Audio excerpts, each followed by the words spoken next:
Ouais, au mois de décembre peut-être, c'était, ou peut-être janvier, je m'en souviens plus, je suis allée chez un copain, Pierre Rémy, qui fait partie de l'association SOS, Radical Ciné, qui m'a montré, qui par ailleurs est un ami, m'a montré le film du collectif. Et là, je me suis dit, c'était en fait au moment où moi, j'en pouvais plus d'allumer ma radio le matin, parce que c'était, voilà, le débat prenait toute la place dans l'actualité, on entendait toujours les mêmes slogans d'extrême droite, insupportables, quoi. Enfin, tous mes copains, c'était pareil, chaque fois que je rencontrais des potes, on avait juste envie de ne plus allumer la télévision le matin. Donc je me suis dit d'abord super que ce film existe, bon, je t'en ai parlé, puis après je t'ai envoyé un mail, et je dis mais je comprends pas, il y a plein d'homos partout à Nice, et elles sont où les manifestations voilà, pro-mariage gay, quoi, parce que bon, ok, on entend tous ces gens déblatérer des immondités à la radio, et il y a quand même des manifs pro. Et donc tu m'as répondu, tu m'as mis en contact avec le centre gay et lesbien. Bon, ça faisait déjà 1 an et demi que j'étais à Nice, mais je n'avais pas eu le temps du tout de prendre contact avec les associations et tout. Et là, grâce au centre, grâce à Benoît, j'ai compris qu'il y avait une manif importante à Nice le 19 janvier. Donc, moi, ça faisait un moment que je n'avais pas pris ma caméra. J'ai eu un espèce de petit break dans ma vie, quoi. Ça faisait 3 ans que je n'avais pas fait de film. Et je me suis dit, bon, allez, ça c'est super.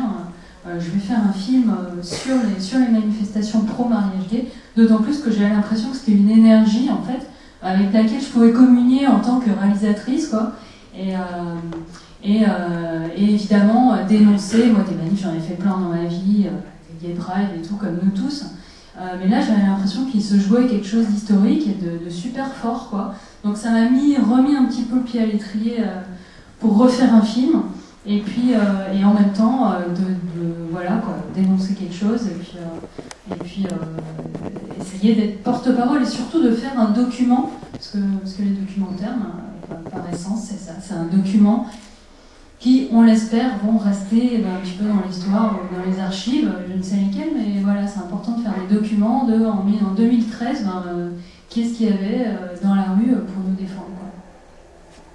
D'où les témoignages assez intéressants que tu recueilles de jeunes aussi, puisqu'on a parlé d'autres jeunes qui étaient plutôt, voilà, effectivement, qui montraient une image, qui donnaient... là, tu as quand même donné la parole à des jeunes qui avaient aussi leur mot à dire, et pas forcément d'ailleurs concernés, mais si vous voulez... Ouais, complètement. En fait, dans cette manifestation, ce qui était super, enfin, les manifs pro, évidemment, moi, ça véhicule autre chose, quoi, mon film, que le vôtre, quoi. Mais les manifs pro, il y avait beaucoup d'hétérosexuels dans la rue, quoi. Des gens qui étaient là pour manifester contre, en fait, ceux qui avaient manifesté contre quelques semaines plus tôt, et puis durant ces derniers mois. Et donc les manifestants pro, en fait, ils étaient composés d'hétérosexuels en grande majorité, parce que voilà, c'est quand même la majorité de la population, et qui était là pour soutenir une toute petite, une minorité, quoi. On est quand même une minorité, et des droits qui défendent des minorités. Donc ça, c'était super à voir. Et donc je me suis posé la question, mais alors dans mon montage, je vais mettre qui? Parce que j'ai eu plein d'interviews, quoi. Parce qu'en fait, le truc super, c'est que j'allais au-devant de gens qui avaient la banane, qui étaient à même de répondre à une question directement, quoi, qui étaient super contents de pouvoir parler. Et donc j'avais des vieux, des jeunes, des moins jeunes. Et en fait, sur Paris surtout, parce que c'est là où il y a eu plus de monde, donc j'avais plus de choix, je me suis dit, à Paris, je vais mettre surtout des jeunes, parce que voilà, c'est l'avenir. Et les enfants, parce que, comme Taubira disait, c'est question aussi dans ce débat d'enfants. Voilà. Les enfants. Et donc, comme j'avais déjà des interviews d'enfants de 6 à... des petits, vous avez vu, de 6 à 12 ans. J'ai voulu vraiment me concentrer sur eux et leur donner la parole. Parce qu'on ne le voit pas beaucoup dans les médias. Voilà, quoi. Enfin, je pense. En tout cas, on a participé, on a vu les images, mais c'est vrai qu'il y a une chose qui est saisissante quand on regarde les deux films à la suite, c'est les formes des manifestations. Vous savez, c'est vraiment quelque chose d'assez évident ce que je suis en train de dire, mais avec les deux films, on s'en rend bien compte. D'un côté, à la fois en termes de slogans, qui sont des slogans réactionnaires pour les uns et progressistes pour les autres, hein, c'est on demande plus et on veut rester sûr, mais surtout c'est la forme. Quoi. Alors, évidemment, tu as mis la musique. J'ai mis de la musique parce que moi j'aime mettre de la musique dans les films et tout, que les gens s'ennuient pas. Moi je suis pas trop du cinéma militant pur et dur, quoi. Je suis pas Robert Kramer, quoi. Hein. Voilà, quoi. J'essaye de faire des choses agréables à regarder. Bon. Non, je trouve pas ça chiant, mais il y a un côté militant pur et dur qui moi ne me ressemble pas, mais voilà, on est tous différents, on fait des... Pur et dur, c'est... Ouais. Non, mais pur et dur dans le sens radical, quoi, tu vois. Et donc ouais, la forme en fait de la manifestation, évidemment, bah, il y avait des batucadas, il y avait des gens qui s'amusaient, il y avait des gens qui souriaient, je suis désolée, mais qui avaient l'air un peu plus mieux dans leur basket que les gens du Front National. Bon, après on est tous d'accord ici, je crois, c'est pas une polémique ni quelque chose d'extraordinaire à révéler, mais ouais, la forme des deux manifs, bah, elle révèle un petit peu voilà, ce dont la société est composée, quoi. Ils avaient la banane, hein, les gens aussi. Hein. Les quatre. Ah ouais, ils étaient contents. Hein.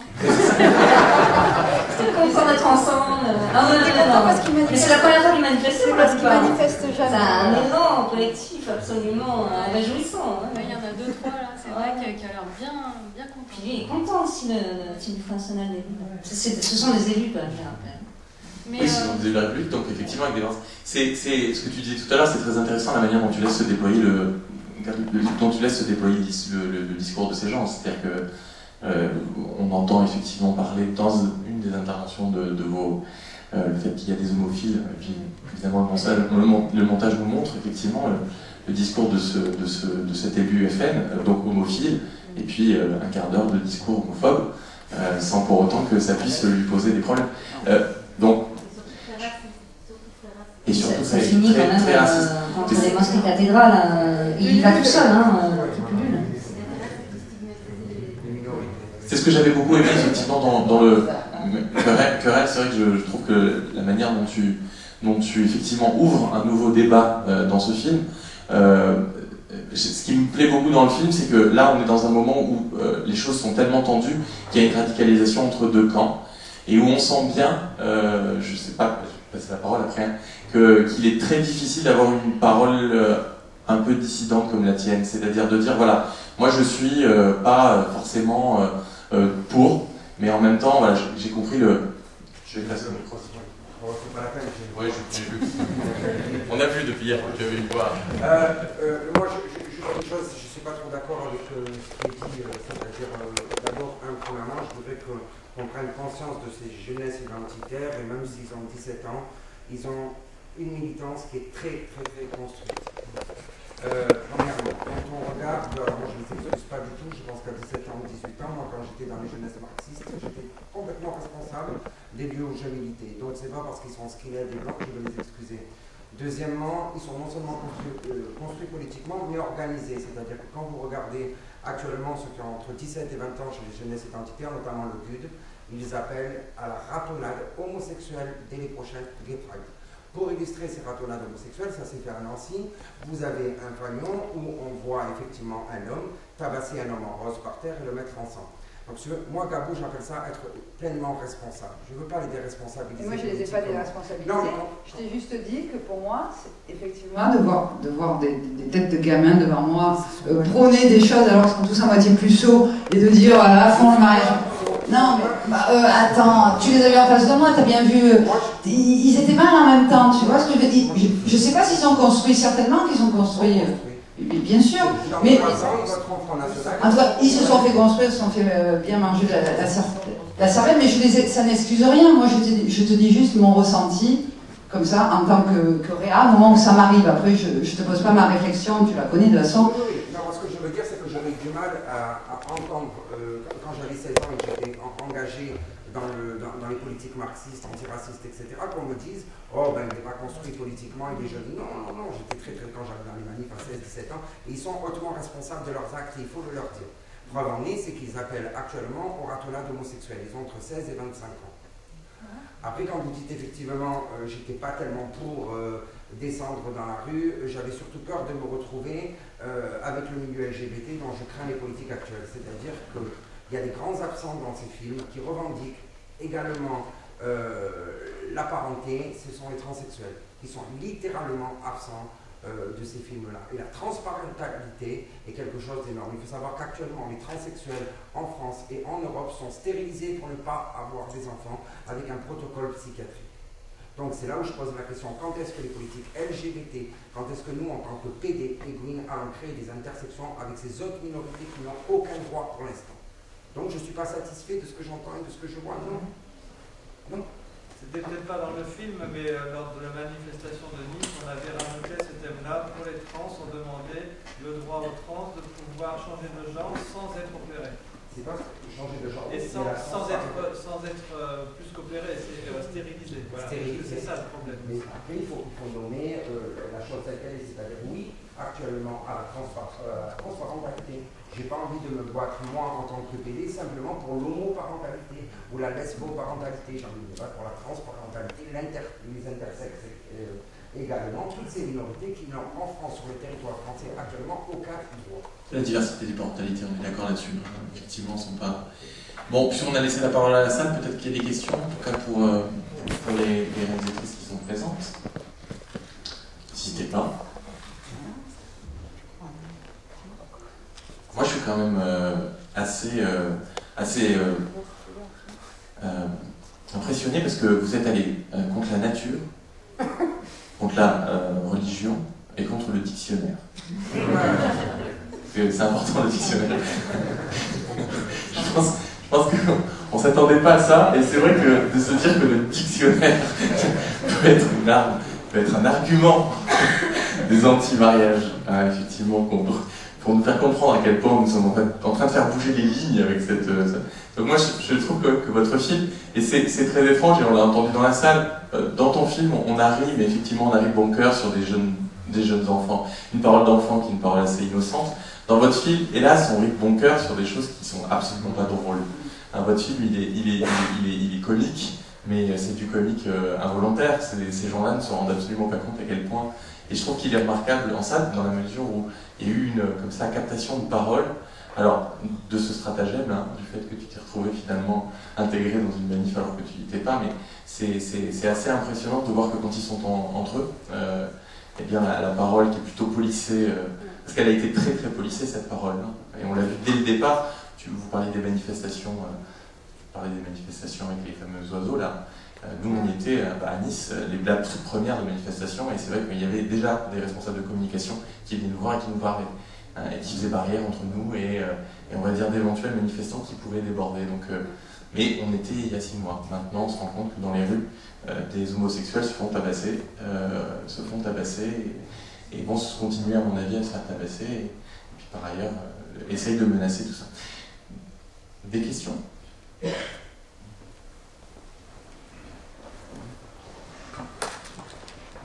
Merci pour vos images, j'ai bien aimé tout ce que vous avez fait. Il m'a semblé, le débat qui vient d'avoir lieu là, qu'il y a un implicite, c'est que on peut imaginer que les antis puissent avoir une réflexion raisonnable, entre guillemets, par rapport à l'institution familiale. Or, par définition, les personnes qui sont profondément vivantes dans leur milieu en étant eux-mêmes ni législateurs, ni éventuellement clairs au sens de leur fonction sociale, si leur identité n'est pas très claire, ils vont réagir comme l'humanité a toujours réagi, c'est-à-dire dès qu'il y a une menace, c'est viscéral, ça sera le bouc émissaire. Et donc l'appel à la raison est forcément stérile. Vous ne pourrez pas faire... D'ailleurs, quand vous terminez, vous dites toujours « j'en ai marre de ces conneries », parce qu'on est obligé de dire « ce sont des conneries ce qu'ils disent » en termes de son personne. Mais quoi que vous fassiez, vous n'obtiendrez jamais de ces 10% des personnes qui sont viscéralement homophobes ou anti-famille élargie. C'est pas la raison. La meilleure des compétitions, c'est celle de montrer qu'il y a des modes d'existence qui peuvent être en parallèle, mais les sociétés actuellement réagissent très violemment sur la planète. Il y a plein de films en Allemagne qui sortent sur la violence des familles turques, par exemple. Dès l'instant où il y a un enfant d'une famille immigrée en Allemagne qui a une relation un peu étrange par rapport à toute la vision culturelle turque, et ça, c'est un frère qui tue sa sœur, c'est très très violent toutes ces choses.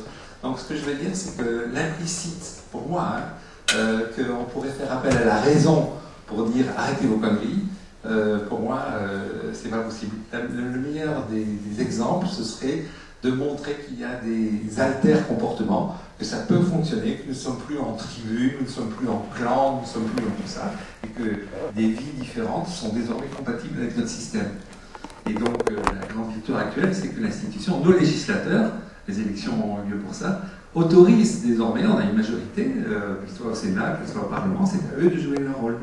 Voilà, ce que je voulais dire, c'est que cet implicite sur la raison des gens d'en face n'est pas possible. C'est impossible. Pour moi, je le ressens comme ça.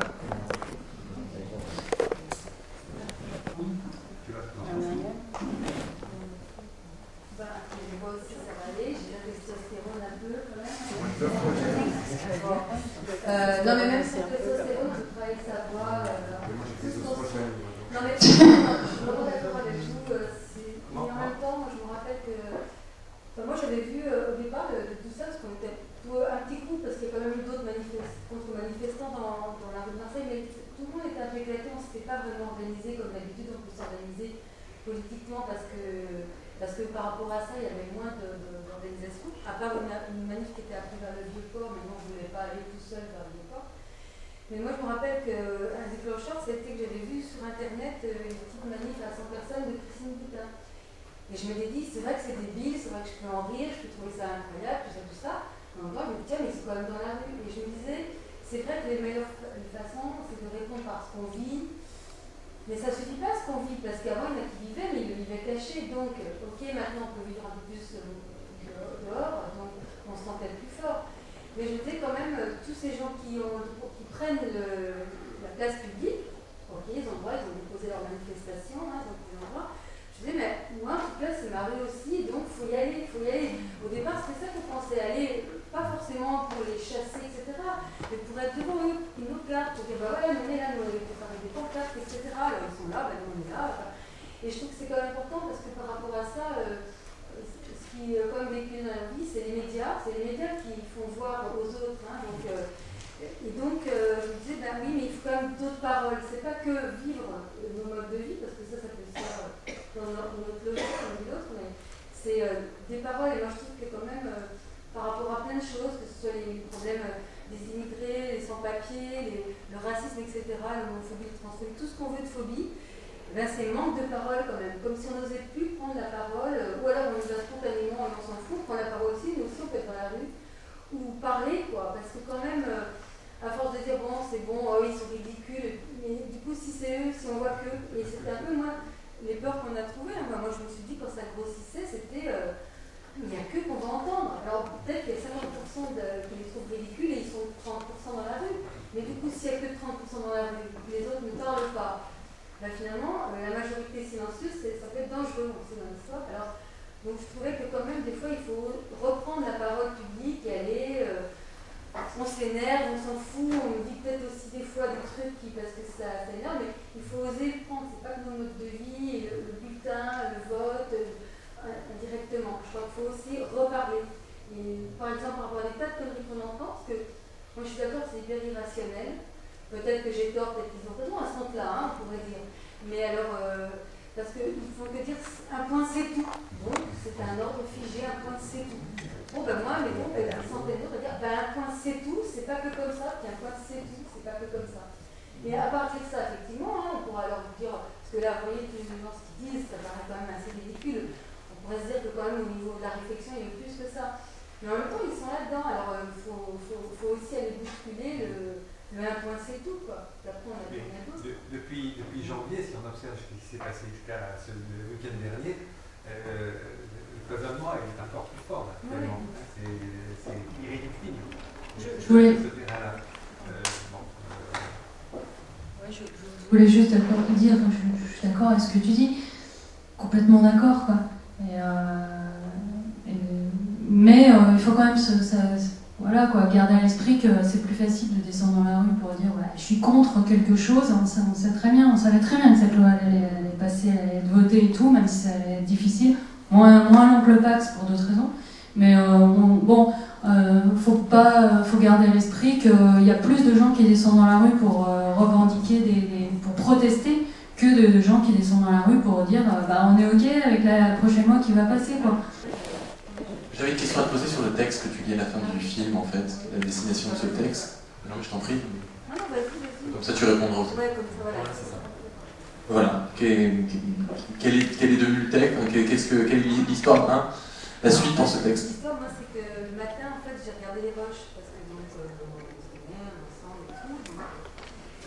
Et donc, en regardant les roches, tout ce que j'avais vécu dans la journée, là, du coup, j'avais vraiment le temps de digérer. Et là, je sais pas, de ce que j'avais entendu, mais moi, quand j'étais sur le côté, j'entendais des petites choses. Donc, bon, c'est une partie. Et là, en regardant les roches, je sais pas, je me suis dit, je veux poser quelque chose qui sera éphémère, mais qui participe pas comme si j'avais besoin de leur répondre. Parce que donc, ça va faire le lien.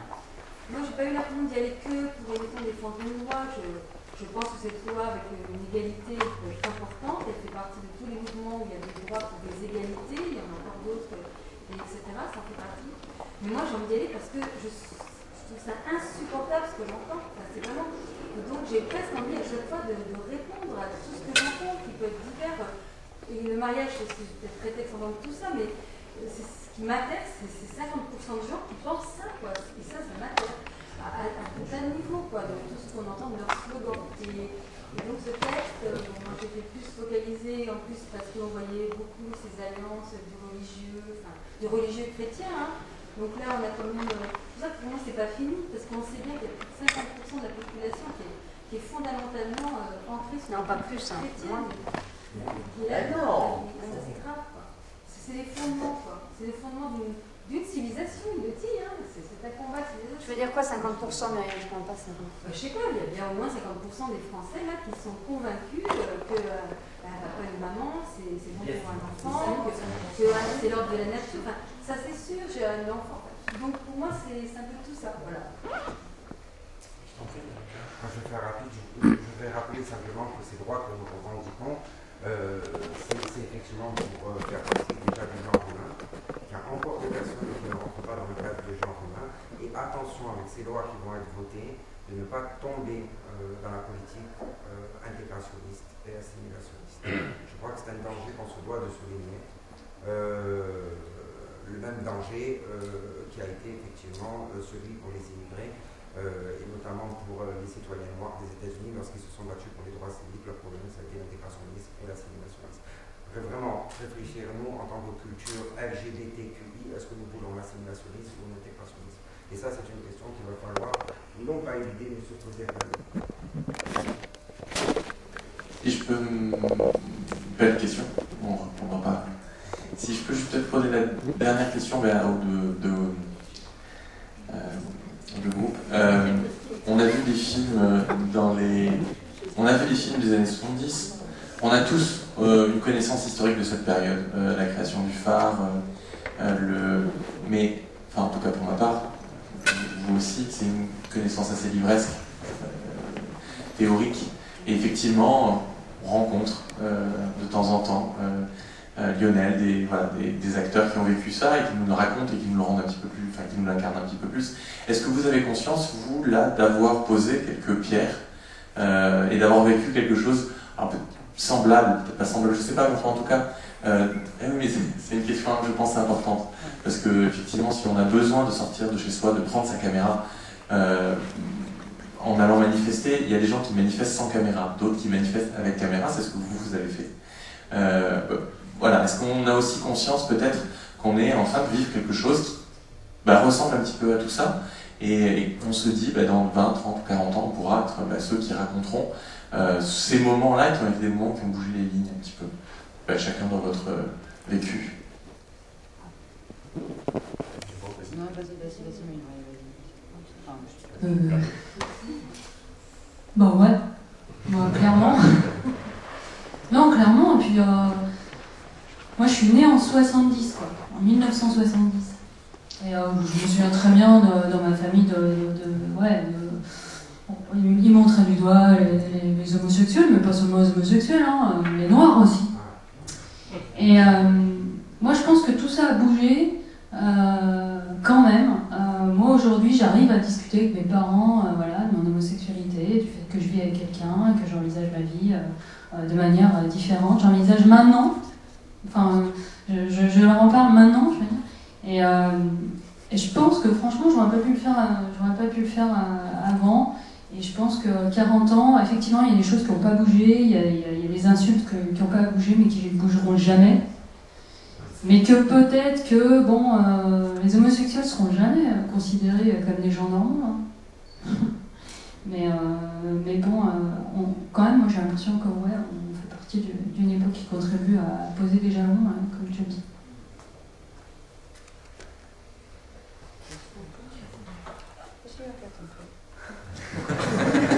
J'ai parlé aussi, Ivara, la Monique tout parle. Moi, je pense que c'est plus par rapport à ce qu'on fait en général sur nos films. Oui, votre travail, effectivement, hein, votre positionnement comme cinéaste par rapport à ça. Non. Moi, je peux juste te répondre personnellement. Voilà, moi, je fais de l'image et je m'en fous, en fait. Enfin, je sais pas que je m'en fous, mais c'est que après, en gros, tu me dis, est-ce que tu as conscience de rentrer quelque part, d'être dans une filiation d'histoire ou un truc comme ça? Moi, franchement, quand je suis sur le terrain, je pense à rien d'autre. Moi, je suis en face des gens. Pas sur le terrain, mais maintenant. Maintenant, après, on contrôle plus. Moi, si tu veux, à partir du moment où on fait un film, pour moi, le film, voilà, on lâche le film. Après, c'est pas nous qui faisons l'histoire, tu vois. C'est comment les gens s'en emparent ou pas. Et donc, ça, en réalité, c'est pas mon problème. Pour moi, c'est pas mon problème. Voilà, très clairement.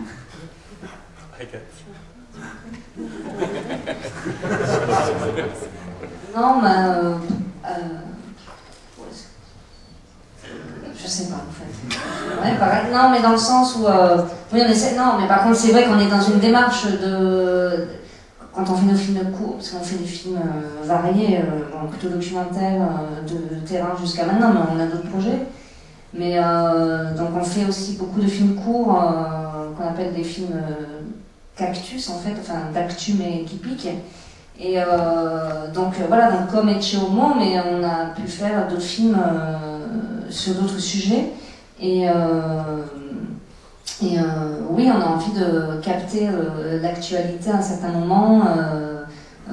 Voilà, parce qu'on considère que c'est des événements importants à un moment donné, d'aller peut-être des moments charnières, des choses. Oui, laisser une trace. Voilà, après, on ne sait pas. Vu le flux en plus, de plus en plus d'images et de. Faut bien être référencé, quoi. Faire appel à un référenceur professionnel. En tout cas, je vous remercie d'être venu, de vous être déplacé de cette belle rencontre, de cette belle journée. Je remercie Déclat de nous avoir accueillis, Lévi Larson. Je vous remercie d'être venu. Je vous rappelle que nous sommes au 2e jour du festival, qui en compte 12. Donc il y a encore énormément de belles choses à voir, politiques, mais aussi fictionnelles, documentaires, des courts-métrages, une pièce de théâtre. Demain, à la librairie Vigna, à partir de 18h, une lecture et un vernissage d'une expo photo de Polaroid de Lionel Soukas, que je remercie d'être présent une année encore au Festival In-N-Out, pour faire l'honneur de sa présence. Pierre Guéry, que nous allons rencontrer, que nous allons écouter sur une lecture de son roman HP 1999, à partir de 18h, donc à la galerie Vigna, librairie Vigna, la rue de Lille. Et puis vous reportez au programme pour la suite des festivités. Et bien bonne soirée.